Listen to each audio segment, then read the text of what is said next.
El País Podcast. Julio de 1830. Si nos asomamos puertas adentro de las murallas de Montevideo, que ya empezaron a demolerse, podemos ver a una multitud que asiste al nacimiento de un nuevo país. Banderas trenar, una constitución recién salida del horno y una sociedad que se abre a las plazas entre el fervor y la incertidumbre por lo que vendrá. Entre ellos distinguimos a un hombre de silueta algo rechonchona, patillas frondosas y anchas caderas, que desde hace meses se pasea por las calles de la ciudad cargado de papeles. Unos fajos de tarjetas confeccionadas por él mismo para repartir sus versos henchidos de un patriotismo exagerado. Dicen haberlo visto en los últimos meses lanzándolas al aire en galas del gobierno o pegándolas artesanalmente en los cristales de los edificios más emblemáticos de la ciudad. Un propagandista de su propia obra, que pronto será como decir la obra de la patria. Pero todavía no, porque todos saben bien que ese montevideano de reconocida trayectoria es un recién llegado al bando del patriotismo oriental. Quizá por eso él tenga ahora una desafiante obsesión: convertir a ese hombre que fue y que miró con reticencia la revolución independentista en el poeta de la patria nacida de esa gesta.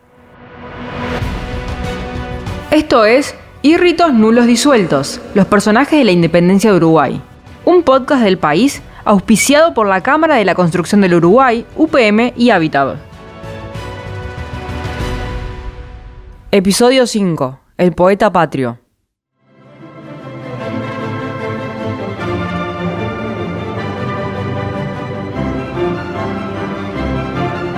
Seguro pensaste por un momento que estaba sonando el himno uruguayo. Pero no, estamos escuchando la obertura de la ópera La Italiana Nargel de Gioachino Rossini. No es para caer en el facilismo de decir que el himno uruguayo es un plagio. Lo que queremos ilustrar es una idea central de este episodio. Así como la música insignia del Uruguay tomó algunas cosas prestadas de otros y fue mutando hasta encontrar su versión definitiva, algo muy similar, o incluso en mayor medida, pasó con el autor de su letra y nuestro personaje de hoy, el poeta Francisco Acuña de Figueroa. Alguien que, dicho sea de paso, fue mucho más que el creador de nuestro himno. Exacto, fue el creador de 2 himnos, o sea, el doble de himnos. Sí, bueno, Fau, a eso vamos a llegar después. Bueno, perdón. Es que digamos que no nos ayuda mucho a superar eso de que nos confundan con Paraguay. ¿Quién se ama tanto como para escribir 2 himnos patrios? Y quizá una persona con el talento del entrañable Don Francisco, o Ronquillo para sus amigos. Porque alguno lo conocerá como el autor de él o los himnos, y hasta quizá también por su autoría de algunos versos bastante obscenos y prohibidos, que ya vamos a nombrar, pero tiene 1000 facetas más que son verdaderamente increíbles. Fue un filoso cronista de su tiempo, una especie de periodista en verso, un burócrata administrativo, alma de las fiestas en Montevideo y en Río de Janeiro, una especie de freestyler decimonónico al que todos le pedían versos, y hasta un gran creador de acertijos. Un artista polifacético. Ya vamos a ir a algunas de sus más peculiares creaciones, pero quizá lo más fascinante al repasar su biografía es su verdadero camaleonismo, tanto político como personal.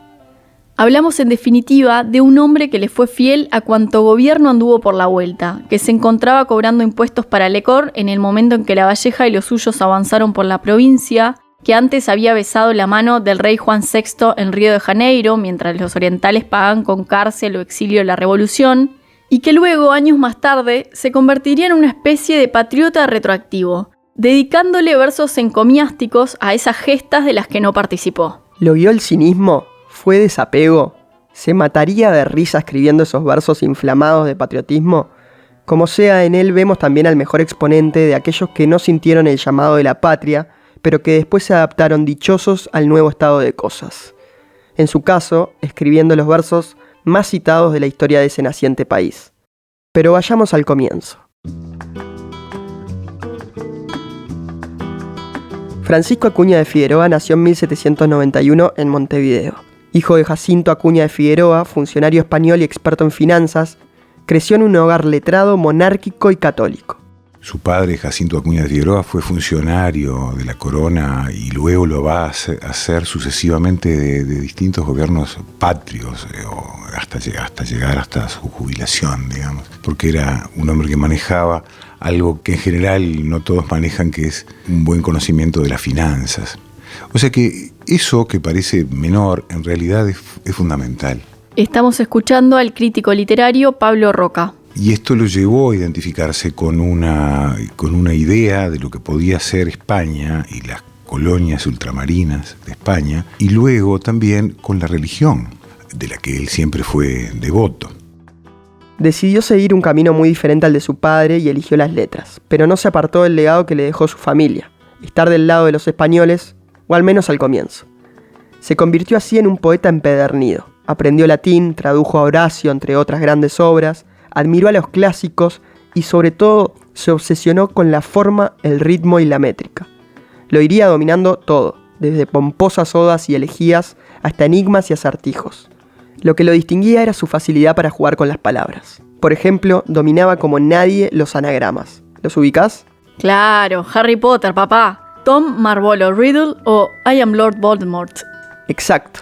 Esa capacidad de reordenar las letras de una frase para convertirla en algo nuevo no es la razón por la que quedó en el panteón de la literatura uruguaya, pero puede encontrarse a lo largo de toda su obra y es una de las habilidades que más le celebraban en su época. Por ponerte un ejemplo, hizo varios anagramas con la frase del comienzo del himno. Orientales, la patria o la tumba, también puede transformarse en palo, batalla y muerte a tiranos, o loable estímulo para tanta ira, o el libre mata al apóstata o ruin, o allí, oh plebe, matarás a tu tirano, o... Basta, Pancho, se entendió. Había que ser habilidoso igual, ¿eh? En esa época no había ChatGPT. No sé vos, pero yo voy a empezar a cantar palo, batalla y muerte a tiranos la próxima vez que suene el himno. Pero para llegar al himno vino primero un largo trayecto.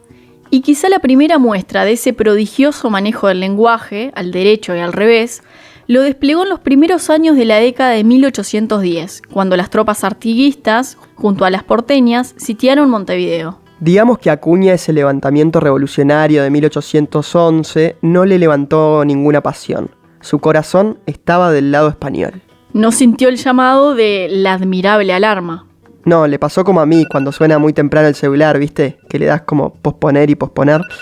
Pero sí, eso, aunque estuvo del lado españolista en ese Montevideo amurallado, Acuña escribió, como nos dice Roca, uno de los textos más singulares, yo no diría de aquí, cuál sería una limitación bastante grande, sino que tenemos uno de los textos más importantes de la escritura en términos generales y de la escritura poética, poético-narrativa en términos particulares, de América toda, que es el Diario Histórico del Sitio. Cuando empezó, se puso a escribir un breve poema por día registrando todo lo que pasaba. Lo que no se imaginaba es que duraría 3 años. A la primera semana estaba fácil, pero después ya no tanto. Sobre su valor artístico hay visiones encontradas, pero dicen que de gustos no hay nada escrito. Acuña Figueroa escribía unos espantosos versos en decasílabos que le obligaban a rimar las cosas más absurdas, pero que con ese método tan raro y tan poco poético a mi modesto gusto literario, él escribió un testimonio sobre el sitio de Montevideo, con falta de agua, falta de comida, tiroteos constantes, bombardeos constantes, las casas tapiadas con bolsas de arena para protegerse. La historiadora Ana Ribeiro está del lado de los que no encuentran en él gran proeza poética, aunque sí histórica. Había gente que de pronto salía a las trincheras y jugaba las cartas con el otro a lo largo de las horas de vigilancia. Todas esas cosas extrañas que pasaron durante 2 años, él las contó a diario, día por día. Entró tal barco, salió tal otro. Se incendió una caseta de vigilancia con el soldado mirando y el perro adentro. Todos los detalles más macabros, los más cotidianos, todo absolutamente al punto que vos podés reconstruir día por día qué fue lo que pasó en el sitio desde el punto de vista militar. Como buen cronista, repasaba lo que había sucedido en la jornada. Relataba los movimientos militares, pero también contaba el número de heridos y muertos y relataba escenas de la vida cotidiana. No sé, ¿qué querés que te diga? A mí me pueden algunos de estos versos. Sobre todo los momentos algo tragicómicos, como esa noche en la que hay un malentendido frente a las murallas y termina con algunas víctimas fatales. El origen del súbito tumulto fue que una centinela, habiendo visto 3 bultos embosados a las armas, llamó imprudente disparando un tiro. Un soldado y un negro perecieron, cada cual de un balazo y menos digno. Tuvo un viejo su fin, pues sin herida, murió a impulso del susto repentino. También retrata a un joven petizo y corajudo que por esos días ascendía en prestigio en las filas artiguistas. El joven soberbio que ayer desafiaba a invictos guerreros del bando legal, hoy torna de nuevo y algunos afirman ser un Lavalleja teniente oriental. Cobardes gallegos, con ciega osadía gritaba, y gallegos no había en la facción. Y dando carreras, que venga, repite, quien quiera conmigo probar su latón. Durante esos años, en el primer sitio de Montevideo, mientras los patriotas artiguistas cantaban cielitos a orilla del foso, él estaba en la ciudad sitiada, escribiendo sobre ellos. Del otro lado de las murallas, un hombre cercano a su familia, una especie de poeta en espejo Acuña, redefiniría la poesía del Río de la Plata. Hablamos de Bartolomé Hidalgo, que había trabajado en 1806 en el Ministerio de Real Hacienda bajo las órdenes de Jacinto Acuña de Figueroa, padre del otro poeta. Del lado de afuera de las murallas, Bartolomé escribió estos icónicos versos. A ver a qué te suenan. Orientales la patria peligra, reunidos al salto volad, libertad entonad en la marcha y al regreso decid libertad. Yo creo que recuerdo esto del liceo. Y a ver si te lo canto. Orientales la patria peligra, reunidos al salto volad, libertad entonad en la marcha y al regreso decid libertad. Y bueno, claramente era un formato a replicar, ¿no? Exactamente. En el tránsito de la distancia entre los dos poetas, con las murallas de la ciudad de por medio, la rendición y el cambio de gobernantes, nacía la literatura en esta tierra, dice el escritor Valentín Trujillo. Pero a Acuña lo obsesionaba la visibilidad. Quería estar, quería ser visto, quería formar parte de todo, no por amor al arte, sino por amor a sí mismo. En 1814, el ingreso a Montevideo de las tropas porteñas conducidas por Carlos María de Alvear agitó la vida de nuestro poeta, ya que los nuevos mandamases cargaron contra los más afines al régimen realista español, como Ronquillo, que entre otras cosas quedaron destituidos de sus empleos. Yo me voy de acá, pensó Acuña. ¿Y a dónde se iban los exiliados por la revolución?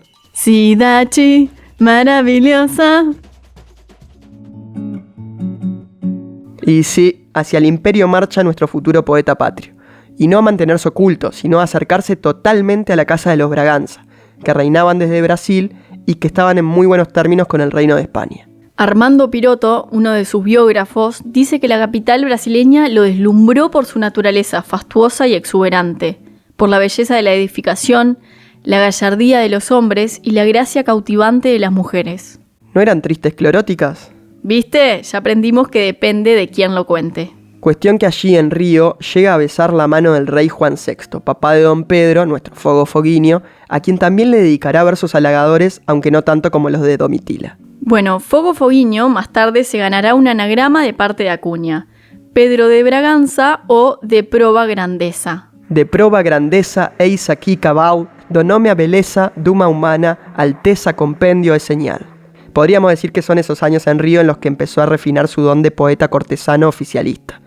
Tal es su capacidad aduladora que se lo instaba a frecuentar los suntuosos salones del palacio para ir regalando versos. Es que Acuña, como veremos, sabría hacer de bufón crítico y ácido, pero también de talentoso alcahuete. Bueno, el crítico uruguayo Alberto Zumfelde decía que eran dos caras de una misma moneda. Mirá cómo lo decía. ¿No es precisamente el bufón el más cortesano de los cortesanos? Aquel que al mismo tiempo se burla de todos y de todo, diciendo entre chanzas y cortesías las más mortificantes verdades. Su sátira tenía algo de esa bufonería palaciega.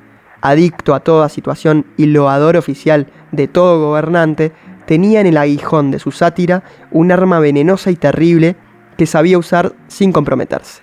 Aunque Acuña era aclamado en Río, sintió saudade de su ciudad natal, Montevideo, a la que dicen algunos es la única a la que fue continuamente fiel a lo largo de su vida.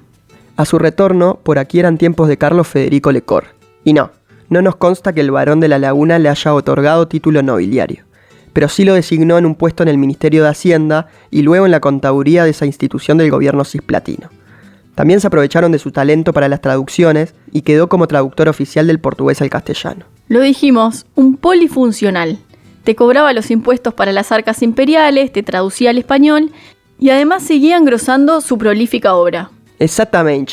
Enseguida lo envían a Maldonado, donde vive una de las épocas de mayor remanso, según sus propias palabras, y es allí donde avanza en la escritura de su obra más encomiada. Opa, ¿ya se puso a escribir el himno por esos años? No, lejos de eso. Viste cómo son los críticos, ¿no? A veces, que suelen darle con un caño a las obras mainstream y resaltar otras menos conocidas. Bueno, pasa eso con La Malhambrunada, quizá el punto más alto de Acuña. A los que les gusta la literatura, vayan a por ella. A los que están acá por la historia de Acuña, sepan que nuestro año bisagra, 1825, lo agarra aquí en Maldonado. Y cuando digo lo agarra, es literalmente.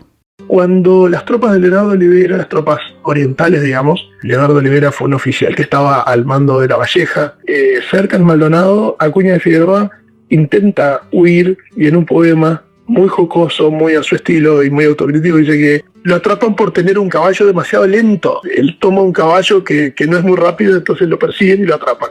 Ahí escuchábamos al escritor Valentín Trujillo, y ese poema que cita es una delicia. Se titula, y perdóname lo largo, Carta familiar, en que el autor refiere varios sucesos personales y satiriza las locuciones portuguesas que se han pegado al idioma. Dice cosas como esta. Solté a medianoche el trote, aún me asusta este recuerdo, en un alazán más lerdo que el rocín de Don Quijote. Si me hallan, me hacen jigote, creyéndome delincuente sin motivo ciertamente, pues si en mi mano estuviera, a mi dulce patria hiciera, dichosa e independiente. Elegimos creerte, Ronquillo. Me gusta también un epigrama que dedica a los kilométricos nombres portugueses. Atenti, ¿eh? A un rancho cerca de Pando, extraviado un portugués, llamó de noche, ¿quién es? João José Alves Silva Orgando. El canario que barrunta, que aquello es partida armada, respondió, aquí no hay posada para tanta gente junta. Cuando Acuña recupera la libertad, vuelve a Montevideo. Se presenta ante Lecor y lo designan en el cargo de vista de aduana. Si querés acusarlo de veleta, allá vos. Nosotros acá no nos sumamos. Y yo me quedo con cómo se ríe de ese nombramiento que lo involucra, jugando con el doble sentido de vista como visión, pero también como nombre del rol de aquel que controla las mercancías, escribe esto. Tuve aquí colocación y antes de media semana me hicieron vista de aduana sin ver que soy cegatón. Dicen que esta condición es un bien, yo no lo niego. Conozco que si hay apego al dinero y no al honor, no hay un arbitrio mejor que el ser uno vista ciego. Muy actual, ¿no? Y si no, consultale a los escáneres del puerto. Desde esa ciudad amurallada es que se entera de las victorias orientales de Sarandí y Rincón, la declaratoria de agosto del 25, la guerra y todo lo que siguió hasta la paz del 28 y la conformación de un estado independiente. Acá nos gustaría tener otro diario suyo, como para ver si se cruzó, por ejemplo, con nuestro amigo Herrera en algún salón, o cómo reaccionó a los principales hitos de esos años tan cruciales. Lo que sí sabemos es lo que vino después. Te lo resumo con un verso que no es suyo, pero le sienta bien. El camaleón, el camaleón.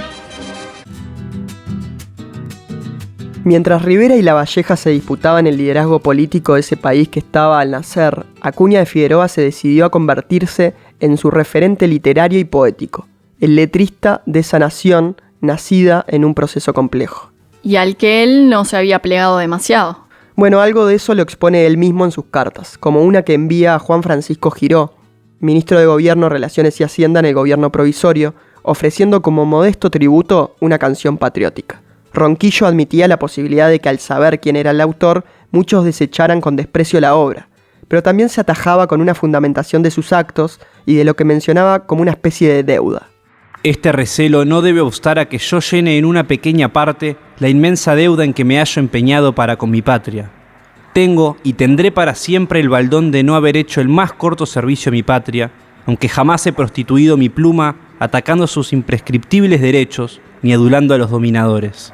Y empezó así una campaña obstinada y casi que obsesiva para cantarle a ese nuevo país los versos más elogiosos y aduladores. Cuando la República Oriental del Uruguay empieza a buscarse, para empezar a buscar un nombre, ¿no?, como comunidad, necesita, en una época en que se confía en el discurso poético como una forma de comunicación y de transmisión de valores y hasta de meras noticias, necesita de alguien competente para llevar adelante sus mensajes, sus discursos. ¿Y quién mejor que Acuña para eso? Él, que era muy inepto desde el punto de vista de las opciones políticas, era al mismo tiempo muy vivo y entonces se da cuenta que tiene esa oportunidad y se incorpora sin ningún problema al nuevo estado de cosas y lo hace de una manera muy, muy interesante. Roca nos relata, por ejemplo, que en 1829, cuando ya es claro que se venía hacia Estado independiente, Acuña decide hacerse presente en una gala en homenaje a la Asamblea Constituyente y lanza poemas manuscritos desde el palco. Se puede decir que realizó una performance precursora, poesía aérea para una patria en formación. Nadie se lo pidió, pero él lo hizo igual. En una nota al pie de sus obras completas, anota que hizo unos 400 versos que compartió a través de tarjetas manuscritas en transparentes iluminados o recitadas por él mismo por ahí. ¿Y estaban buenos los versos? Ahora, oh patria, los hijos que te aman, que tus cadenas en la lid rompieron, los que allí a los tiranos resistieron, aquí a tu ley se humillan y te aclaman. Perdón, me agarró el trance. Bueno, como verás, no eran su mejor creación, pero lo más destacable es su obstinación para posicionarse como el tipo que mejor podía cantarle a esa joven patria. Ahora sí, estamos llegando al himno. Ya casi, sí, porque tampoco fue un proceso lineal y sencillo. Acuña escribió y escribió versos, se imbuyó de patriotismo y produjo loas de a roletes. Ninguna de las recientes gestas logró escapar de su pluma. Le cantó al 25 de mayo, a los 33, a La Valleja, a Rivera, a Sarandí, Rincón y a la Constitución que se venía. Me gusta esa que le compuso a los 33 en 1829. Gloria eterna a los hijos de Oriente y a la noble Argentina nación, cuya espada invencible a la patria restituye su gloria y honor.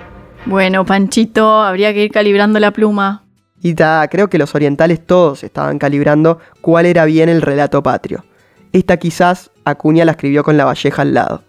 Tenía también otras partes muy similares al himno argentino, ese de oíd mortales el grito sagrado, libertad, libertad, libertad. Acá Acuña escribía revivid y clamad con nosotros, libertad, libertad, libertad. Me acabo de dar cuenta que los versos argentinos se pueden cantar con nuestra música. ¡Qué lindo! Y así con muchos otros. La estructura, las rimas y hasta los acentos son todos bien clásicos y cuadraditos. Tampoco era esta la música del himno original, pero sirve como referencia. Ya que estamos, es en esta composición a los 33 que aparece una de las frases más icónicas de nuestro himno actual, el tirano es temblado, aunque no figurará en la versión oficial hasta 1845. Porque este poema igual se lo bocharon como himno. Sí, como dice con más elegancia un autor, felizmente los poderes públicos no atendieron la súplica del poeta y le dejaron libre la senda para ulteriores intentos de patriótico lirismo. Tuvo algún intento más hasta dar con la versión de 1833. Anticipándose a los festejos que se vendrían en los meses posteriores por el tercer aniversario de la jura de la Constitución, Acuña le escribe una carta a un ministro de gobierno con el fin de que se le haga llegar al vicepresidente Gabriel Pereira. Ahí dice que entrega al gobierno una composición con el espíritu de reunir todas las cualidades que requiere un himno nacional. Si les parece digno, dice Acuña, bueno, lo pueden declarar como tal. El vicepresidente no demora en tomar la decisión. Ese mismo día de julio dicta un decreto para declarar himno nacional, el postulado por Acuña. Me encantó. Nada de comisiones, ¿eh? Dénsele las gracias por el celo que manifiesta por las glorias de la patria, dice el decreto. Así el himno comienza a circular y ser elogiado, y el 21 de julio se canta por primera vez el himno nacional en las celebraciones. Pero la historia no termina ahí. Pero no es que lo escriba y esto se acepte de un día para el otro, no. La canción nacional se transforma en un escenario de disputa muy ardoroso. No es el único que escribe canciones nacionales, o sea, no es el único que candidatea un texto propio para que sea adoptado como himno del país. Hacia el 35 aparece un competidor. En el periódico El Nacional comienzan a aparecer elogios hacia una composición de Manuel Araucho, y la idea de otorgarle el carácter de himno cobra fuerza. Por esos días aparecen las columnas de otro periódico, El Universal, un escritor que se opone fervientemente bajo el apodo de El Argentino. Para Araucho estaba claro quién estaba detrás de esa pluma, Francisco Acuña de Figueroa. Nunca lo sabremos bien, pero si fue así, pillo ronquillo. Como sea, la composición de Acuña fue la que se consolidó como himno nacional. Eso sí, no lo hizo sin alteraciones. Tanto la música como la letra irán variando con el tiempo. Y es que Acuña perfeccionó por esos años otra de sus grandes habilidades, la de borrar con el codo lo escrito anteriormente para, depurar un poco la historia. Y mirá que lo hizo con casi todo. El famoso diario del Sitio, por ejemplo, recién lo publicó en la década de 1840.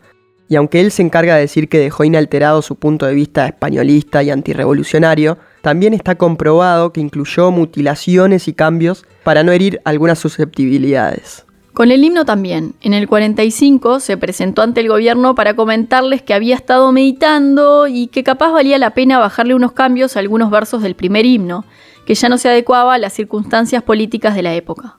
Y doquier sus soberbios campeones, frente a frente se osaron mostrar.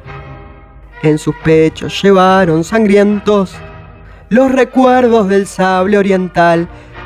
¿Cómo me vas a borrar esa, Francisco querido? Y bueno, sacó algunas referencias más sangrientas y le bajó algunos cambios a las críticas al Imperio Español y al luso brasileño. Por ejemplo, Triste esclavo de Iberia, el Oriente, pasó a ser Dominando la Iberia, dos mundos. Pero mira que además del Tiranos temblad, le agregó algunos versos que no tienen mucho que envidiarle y figuran en el himno actual. Pasa que nunca se cantan. Si a los pueblos un bárbaro agita, removiendo su extinto furor, fratricida discordia evitemos, 10.000 tumbas recuerdan su horror. Algunos ven ahí un posible Palito Artigas. Y puede ser. El día del nacimiento de ese hombre, en Uruguay prometemos o juramos la bandera de un país que ese hombre nunca quiso y cantamos un himno que no lo ensalza, escrito por otro hombre que además le hizo el himno al país a donde ese primer hombre fue a vivir para nunca más volver. Mirá qué linda ensalada. Tremendo. Paraguayos, república o muerte, nuestro brío nos dio libertad. Ni opresores ni siervos alientan, donde reinan unión e igualdad. Metió 2 por 1. Para él, elogiar a Oribe, o a don Pedro II, o al rey de España, o a Rivera, era básicamente lo mismo. Es decir, era simplemente permutar un sujeto y acomodarlo de acuerdo a una cuestión formal, que era lo que básicamente le importaba. Ya que Roca nos menciona a Rivera y a Oribe, es en estos años posteriores a la independencia que Acuña se vuelve una verdadera figura pública en Montevideo, siendo el centro de las galas y los cumpleaños, pero también ensalzando a todo político que pasara por el gobierno. Ensalzó a Rivera, obvio, y defenestró a Oribe, pero también ensalzó a Oribe y defenestró a Rivera cuando las circunstancias cambiaron. A don Manuel Oribe le dedicó un anagrama, el ebrio mundano. Sí, créeme que funciona. Pero cuando el hombre tuvo la sartén por el mango, hizo lo imposible. ¿Halagarlo? No, encontrar algo que rime para Oribe. ¿Quién al estrecho verso circunscribe la inmensa gloria del excelso Oribe? ¿Sabés a quién solo le dedicó loas? A doña Bernardina Fragoso de Rivera. No es dado al pincel humano copiar, bella Bernardina, la expresión amable y fina de tu rostro soberano. En este retrato... Che, ¿le tiraba piropos en verso? Me muero. Calculo que con la anuencia de don Frutos. Más vale igual que no se pusiera celoso. Presentas, oh ángel del pueblo oriental. Pero aparte, con eso dicen que Acuña consiguió otro de sus objetivos, que lo designaran director de la Biblioteca Nacional. Ya por esa época, Francisco Acuña de Figueroa se había convertido en una figura central de la sociedad montevideana. Era como un personaje, dice Armando Piroto, que era como el mirlo blanco de cada reunión que había, de las tertulias, de los casamientos, de los cumpleaños. O sea, se lo llamaba para que recitase. Y sí, en esa época no existía ni el mago Richard ni el tío Aldo. Era hermoso. Hacías una fiesta, lo llamabas Acuña y te armaba unos versos en el momento. Lo mismo en una fiesta que en un entierro, ¿eh? Una especie de freestyler versión siglo XIX, ya sea burlándose de un político, cortejando a una mujer, homenajeando solemnemente a un muerto o tirando enigmas para que la gente resolviera. Te leo una lista antojadiza y arbitraria de cosas a las que escribió y que figuran como títulos de sus poemas. Al retrato de doña Panchita, a una madre ausente en su cumpleaños, a la amable doña Isabel, mi disculpa, a la misma señora sobre el regalo de un libro, a una rosa, al ministro de Hacienda, anagrama, al álbum de doña Pepita, al nombramiento del presidente de la República, al excelentísimo señor don Fructuoso, a la muerte repentina de una madre, a la muerte de un niño de 4 meses y medio, al colocar la lápida sepulcral. También escribe epitafio a un enano. ¿Y ese? Yace aquí el enano Alberto. Tal epitafio a tal muerto. A mí me pueden sus enigmas en verso. A ver si sacas este, Fau.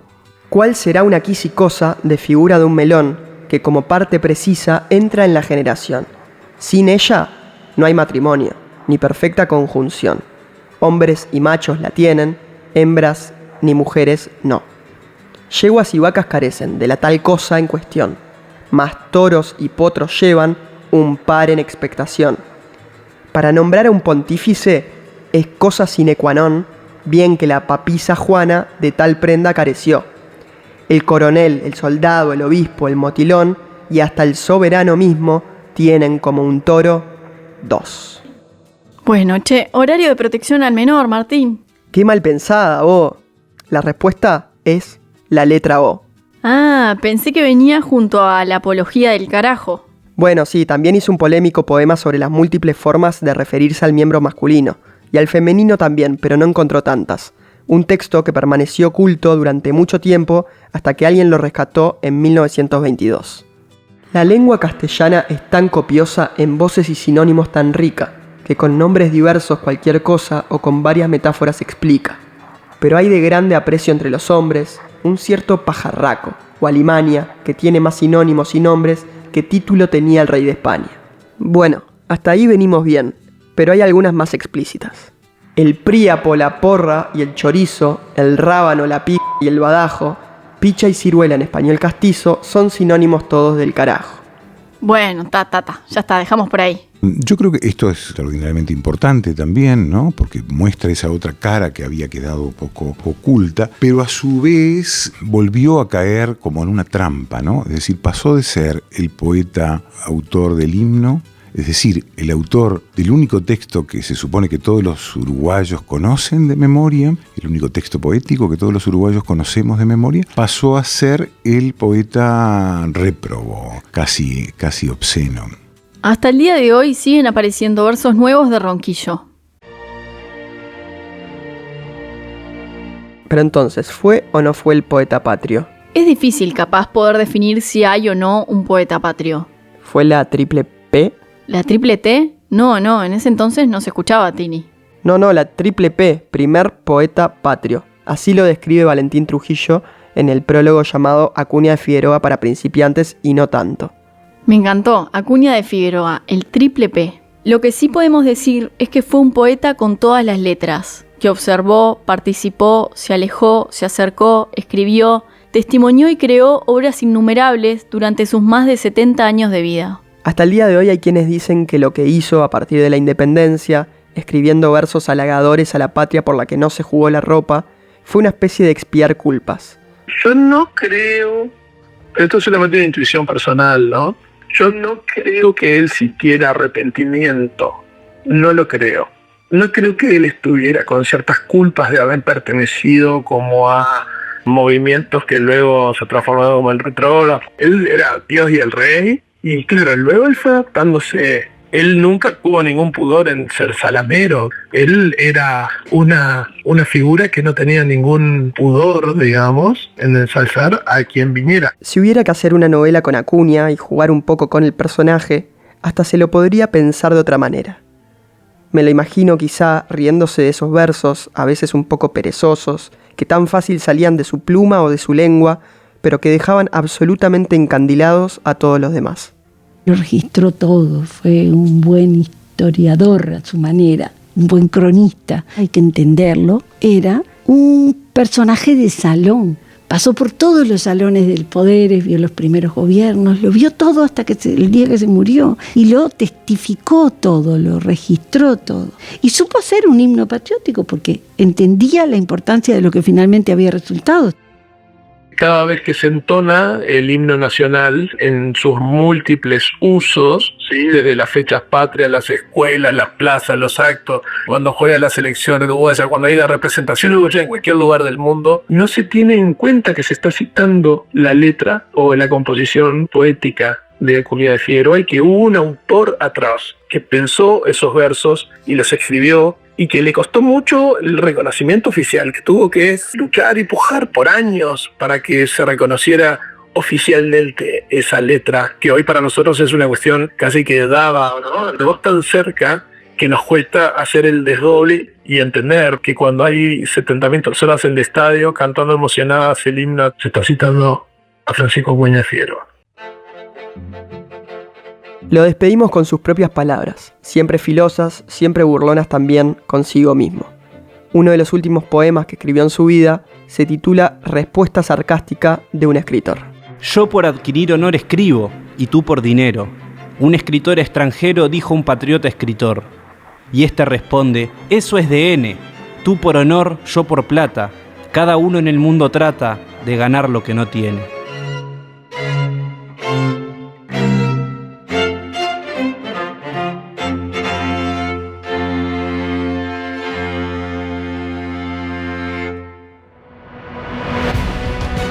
Esto fue Irritos Nulos Disueltos, los personajes de la independencia de Uruguay, un podcast del País auspiciado por la Cámara de la Construcción del Uruguay, UPM y Habitat. Puedes escuchar 2 episodios todas las semanas en El País, Spotify y demás plataformas. Martín Tócar fue el coordinador de este podcast. La producción, las entrevistas y el guión estuvieron a cargo de Martín Tócar, Faustina Bartaburu, Lucas Elmayian, Federico Laitano y Valentina Caredio.